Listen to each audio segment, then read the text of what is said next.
XTB France informe les participants que la présentation à venir et les informations qui vont être dispensées ne constituent pas en aucune manière une sollicitation ou incitation à acheter ou vendre des produits financiers.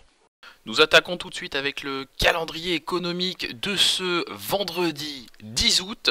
Et vous le voyez, nous prendrons connaissance ce matin à 10h30 du produit intérieur brut du deuxième trimestre au Royaume-Uni, de la production manufacturière et industrielle du mois de juin au Royaume-Uni aussi. L'indice des prix à la consommation du mois de juillet aux États-Unis évidemment, donc ça ce sont des statistiques qui attireront notre attention. Et la séance s'achèvera avec l'indice d'activité pétrolière Baker Hughes. Du côté des marchés, eh bien évidemment c'est le rouge qui domine.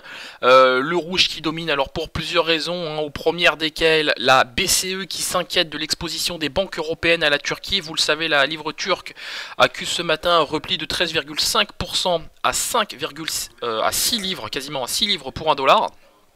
Donc c'est tout à fait significatif, c'est un plus bas historique pour la livre turque.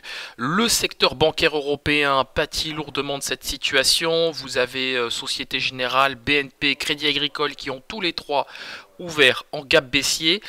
Alors évidemment la plus exposée des trois c'est BNP hein, qui a des activités assez importantes en Turquie. Vous avez aussi encore d'autres banques hein, comme BBVA ou encore Unicredit. Hein. Alors BBVA banque espagnole et Unicredit, banque italienne. Par ailleurs, on a des marchés qui sont aussi quelque peu pénalisés par le repli du Dow Jones et le S&P 500 hein, qui ont terminé hier en baisse en raison de la baisse des prix du pétrole et des craintes d'escalade commerciale entre la Chine et les États-Unis.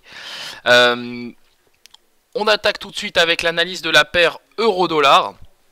Vous le voyez, l'actif évolue désormais sous le seuil des 1,15. Hein. Dès qu'on parle des banques européennes, automatiquement vous avez l'euro qui se replie hein, et donc par voie de conséquence un dollar qui se renforce. Alors le dollar maintenant se renforce contre toutes ses contreparties, hein, que ce soit contre l'euro, contre la livre sterling, contre la livre turque, contre le renminbi chinois, enfin voilà. Personne n'est épargné, enfin plutôt personne, aucune devise n'est épargnée par l'envolée du dollar. De mon point de vue et techniquement en l'état, on est susceptible de retrouver le niveau des 1,1433. J'ai posté une analyse hier sur le site d'XTB qui disait que nous étions susceptibles de retrouver le niveau des 1,1535. Bon, voilà, on peut dire que maintenant c'est quand même bien fait. Hein, voilà. Donc c'est quand même bien fait, c'est-à-dire dans le sens où c'est quand même bien réalisé. Sur le DAX 30, on le voit ici, donc pareil, hein, même son de cloche, le DAX 30 accuse un repli de 175 points depuis l'ouverture des marchés. On évolue désormais sous le seuil. Ah, on s'est repris. On évoluait il y a quelques minutes de ça sous le seuil des 12 500 points, à 12 468, pas loin de ce support. Là, on retrouve des couleurs. Bon, alors je suis pas convaincu pour l'instant d'un vif rebond sur le DAX 30. J'ai tout simplement un biais prudent, je n'exclus pas une nouvelle baisse de l'indice en direction des 12 468, voire même 12 450. On enchaîne avec le gold. Alors vous le savez, hein, lorsque le dollar s'envole, forcément le gold pâtit de la situation. Hein. Bon, c'est pas une grande surprise. On a une fois de plus réussi à préserver le seuil des 1200 dollars en s'arrêtant sur le niveau des 1206,88 ou plutôt 1207 dollars l'once. Bon, en tout cas, la toile de fond est toujours baissière hein, puisque les prix sont capés par les moyennes mobiles à 7 et 21 périodes. Bon, on pouvait s'attendre effectivement à un rebond du dollar. Hein, je l'évoquais en début de semaine. Je vous renvoie à l'analyse matinale de lundi. Et surtout au Good Morning Market de lundi. Donc dans ce contexte, j'ai évidemment un biais baissier pour ma part sur le gold et je pense qu'on est susceptible de revoir le niveau des 1207. Du côté du contrat WTI, hein, on a des prix du pétrole qui ont terminé hier en baisse en raison des inquiétudes relatives à une baisse de la demande dans un contexte de guerre commerciale. Le marché est perturbé par la faible contraction des stocks de pétrole aux États-Unis. Bon, il n'y a pas grand-chose à ajouter, hein, si ce n'est que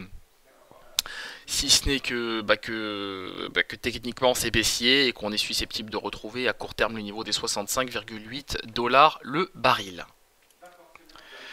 À l'image du DAX 30 maintenant sur l'indice S&P 500, on évolue en territoire négatif, hein, la toile de fond est baissière, je pense que ça se voit un peu comme le nez au milieu du visage en unité de temps 30 minutes, les prix qui sont capés par la moyenne mobile à 21 périodes.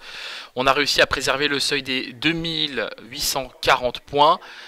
C'est un support assez important, ça c'est, on est susceptible de rebondir dessus.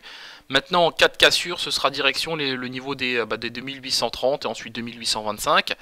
Maintenant, bon, je pense qu'on va d'abord consolider autour des 2840, mais si les velléités baissières se remettent en place progressivement sur l'indice, là, ce sera clairement direction les 2830, voire même 2825 sur cet indice.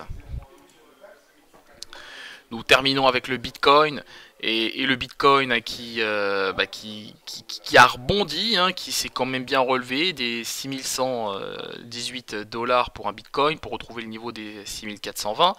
On notera quand même que la toile de fond reste baissière, hein, car les prix à court terme sont capés par les moyennes mobiles à 21 et 7 périodes. Donc moi j'aurai un biais vendeur, hein, sur cet actif et je viserai clairement le niveau des 6350 $ pour un Bitcoin. Merci de m'avoir suivi, on se retrouve évidemment ce jour à 15h15 pour un débriefing complet de la situation. Nous reviendrons, hein, sur évidemment l'évolution du contexte turc et surtout sur les propos de la BCE. Merci à vous et à tout à l'heure.